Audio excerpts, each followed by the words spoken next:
My golden brother took my job to impress our father. I exposed his deceit and left him begging for help. My name is Alex, I'm 26, and if life offered any semblance of predictability, I'd be sitting in a sleek office overlooking Manhattan's skyline, probably enjoying a perfectly balanced latte with an artfully swirled heart in its foam. The kind of life where everything I worked for would finally make sense. But life, as it turns out, loves a good punchline. And in my case, the joke comes with a face. My brother, James, 29, with a smile so dazzling it might as well come with its own spotlight, a demeanor that charms from boardrooms to street corners. James is like Hollywood embodied, a walking, talking spectacle. Intelligent, definitely. Charismatic, undeniably. The crown jewel of our father's affections, without a doubt. Every time James walked into a room, eyes that had been on me would flicker and shift, drawn magnetically to his presence. I'd fade, becoming an invisible echo of his brilliance. It's a feeling I've known since childhood.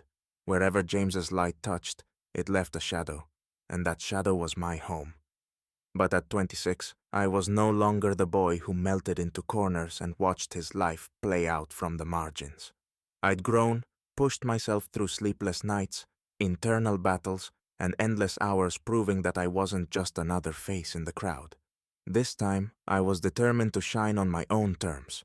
After years of hustling, grinding, and quietly building myself up, I was finally on the brink of securing a role that could launch my career into a different stratosphere, a position that symbolized breaking free from that familiar shadow. And then, just as I dared to feel the excitement simmering beneath my cautious exterior, it happened. "Dude, are you serious?"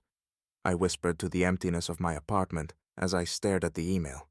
James, somehow, in his casual, no-sweat manner, had bulldozed through my professional trajectory like a tornado, leaving debris and chaos in his wake. The job I'd spent years clawing toward, enduring every sleepless night and biting my tongue through criticism, was now his. My breath caught in my chest as realization sank in.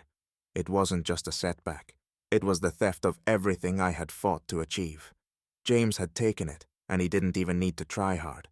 "Oh, it just worked out," he'd said, with that crooked, boyish grin I knew too well. The one that made people chuckle and nod, forgiving and forgetting, while my pulse raced with frustration. The air around me felt heavy, as though suffocating under the weight of unspoken words and unfulfilled potential. A choice lay before me. Accept it and slip back into obscurity, or stand up and show that even the most dazzling gold can tarnish. Not this time, I whispered to myself, the determination solidifying in my gut. If James wanted to waltz through life, sweeping up everything in his path with that charming arrogance, I'd make sure this would be the moment he tripped. And when he did, I'd be there, ready to reveal the truth behind his shine. It all started the day I finally received the job offer I'd dreamed of for years.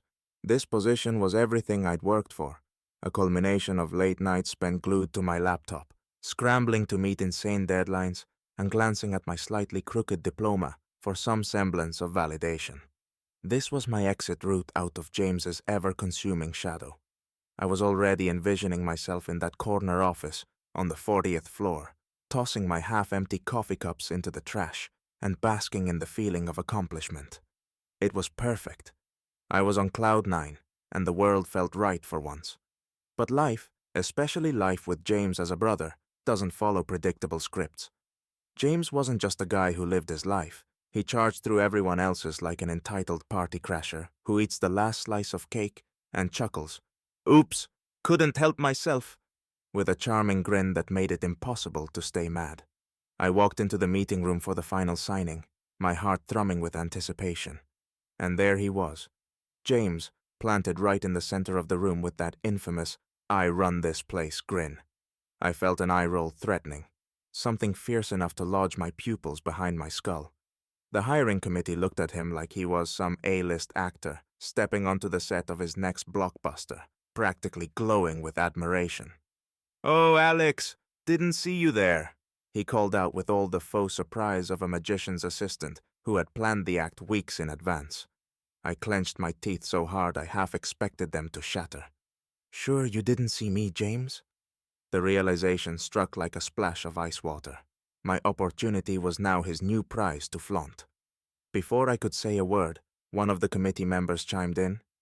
We're really impressed with your initiative and ideas, James.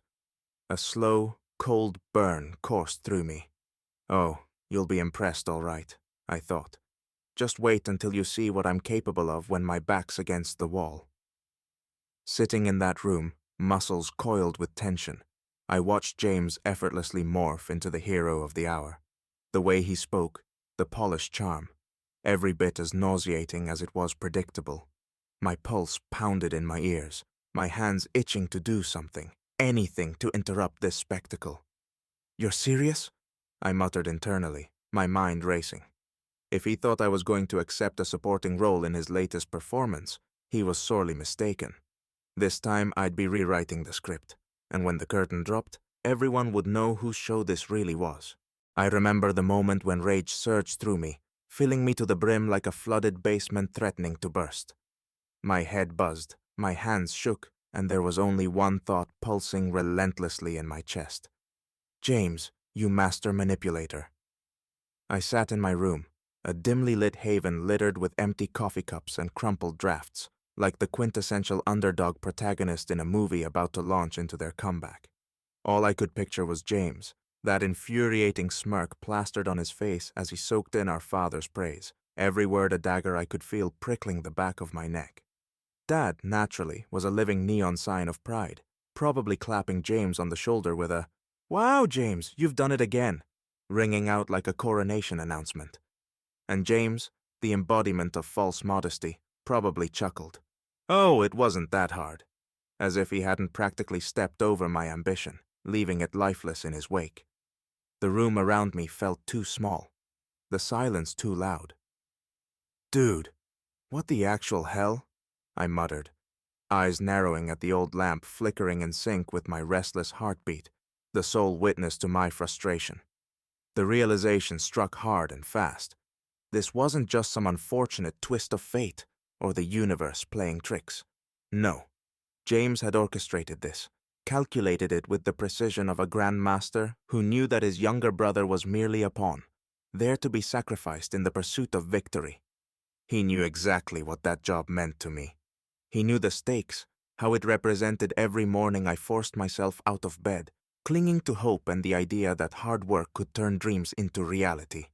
And he did this, not out of necessity, but to show me, and perhaps the world, that his crown was untouchable. A shift occurred within me, anger melding with something sharper and more dangerous. Resolve. You want a game, James? Let's play, I whispered to the room, voice steady as the plan started forming in my mind. I wasn't going to be the silent shadow anymore, the supporting act in his spectacle. This time, I'd make sure my golden brother saw me not as an afterthought, but as the opponent who could change the entire board.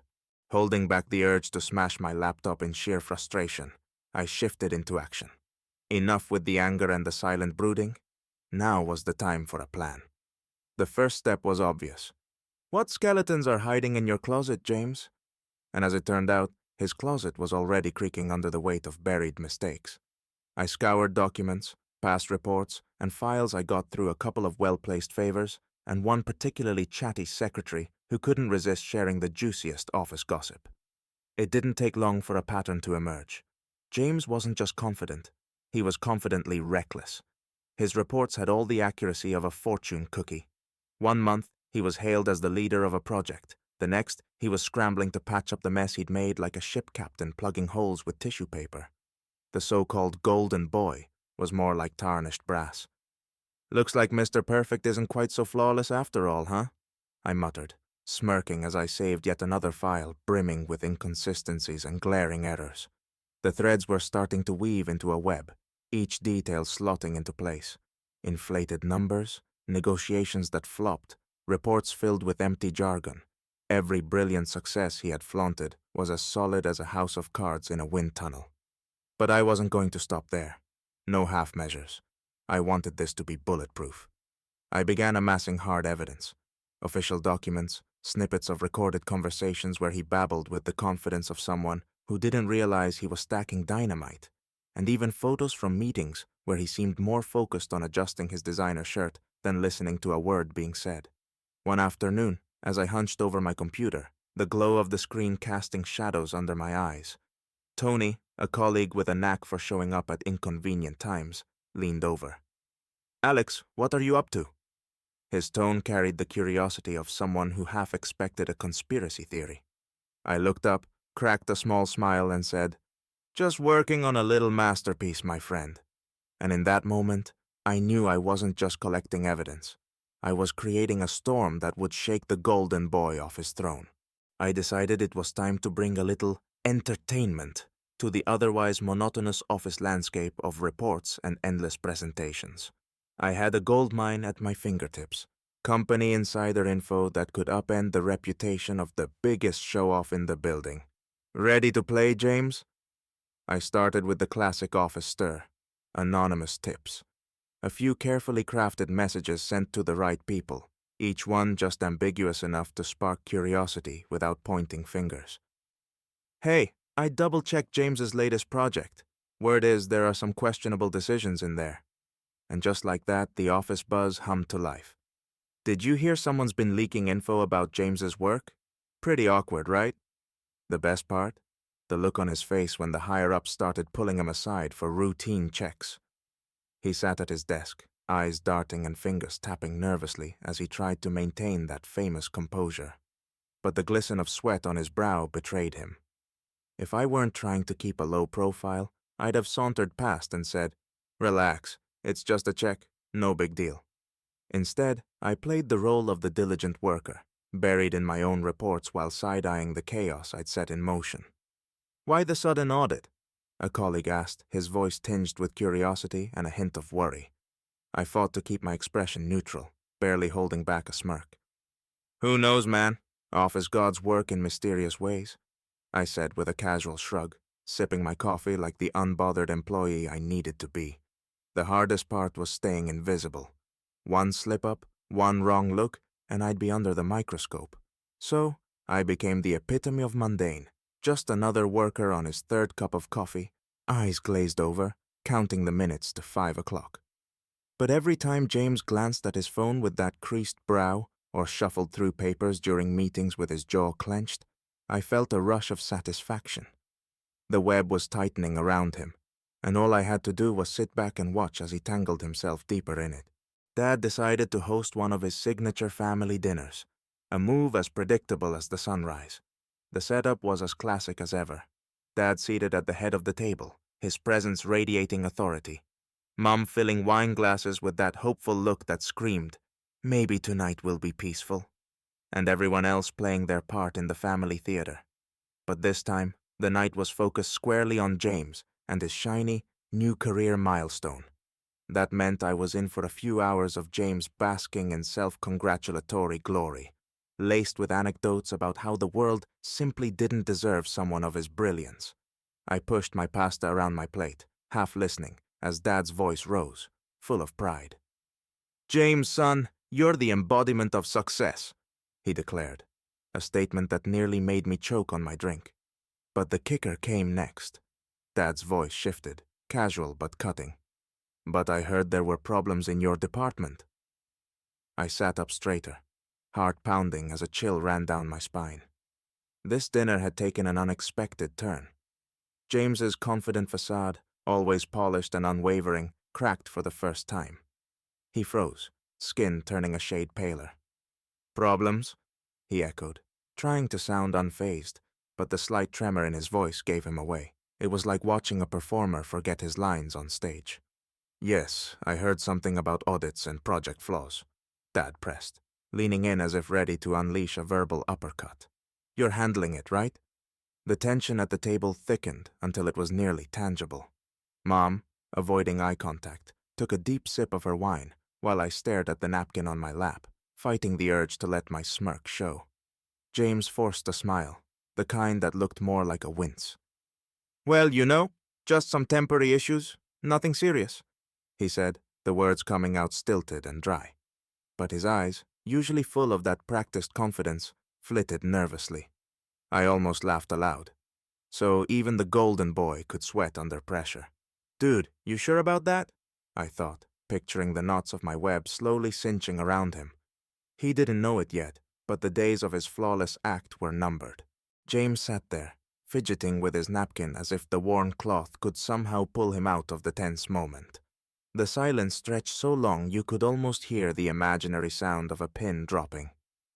Dad tilted his head, eyes narrowing as he demanded, "James, I'm waiting for an explanation."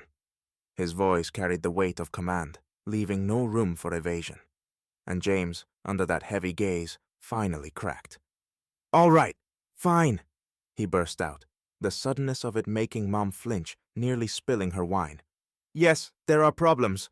These projects, the endless meetings, it's not as easy as it looks. I'm not perfect, okay? I've been acting, putting on a show to keep up with everyone's expectations. But, damn it, I'm exhausted." His voice trembled, the rawness slicing through the room like a knife. It was the sound of someone who'd finally given up the pretense, shedding the role of the invincible star.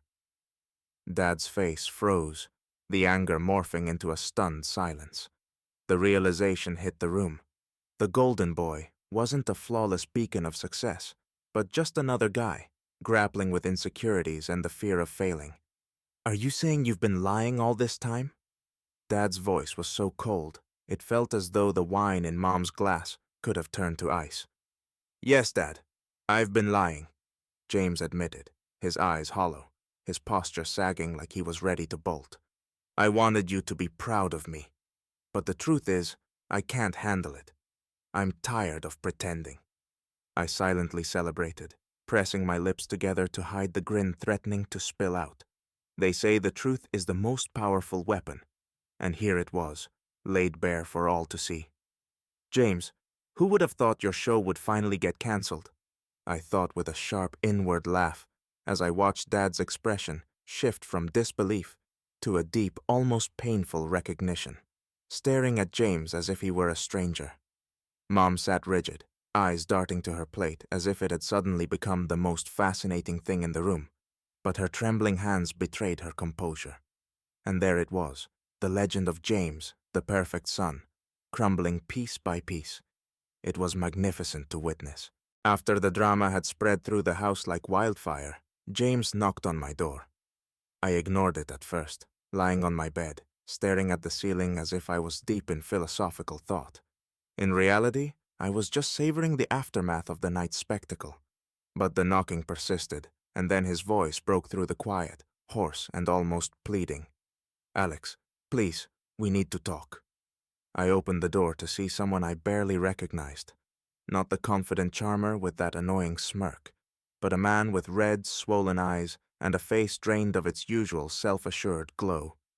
James looked like he'd been chewed up and spat out by a storm. "Dude, you good?" I asked, feigning concern while a small, triumphant spark flickered inside me. "No, not good," he muttered, sliding down to the floor as if the strength in his legs had simply vanished. "I screwed up. I didn't think it would go this far. Dad won't even look at me, and my colleagues." His voice broke and he stared blankly at the floor, eyes clouded with something I never thought I'd see in him. Doubt. "I don't know what to do, brother." I crossed my arms, leaning against the doorframe, ready to say what had been on the tip of my tongue for years. "Well, they say karma's a bitch, huh?" I laced the words with just enough sarcasm to make him flinch. Seeing James like this, raw and vulnerable, felt surreal, like the polished mask had finally cracked, revealing someone more human underneath. "Alex, please, help me. I don't know how to fix this," he said, his voice wavering. His fingers twisted nervously at the fabric of his shirt, and his eyes, once full of bravado, were now wide with desperation. He looked up at me from the floor, a man stripped of his pride, practically begging. I couldn't help but let a slow, cold smile spread across my face. Not a friendly smile, but the kind that comes with long overdue vindication. "Funny, isn't it?" I said, voice steady. "The choice is mine this time, whether to help you or leave you here, alone in this mess you created." James's face fell, and for a split second, I felt a pang of pity. But then, Memories of being overshadowed, pushed aside, and dismissed flooded back. All the times I'd stood in the background while he basked in the spotlight. The pity dissipated, replaced by a cold certainty. Sometimes the most powerful lesson is letting someone learn how to climb out of their own mess. I turned away, leaving him sitting there silent and small, as I walked back into my room and shut the door.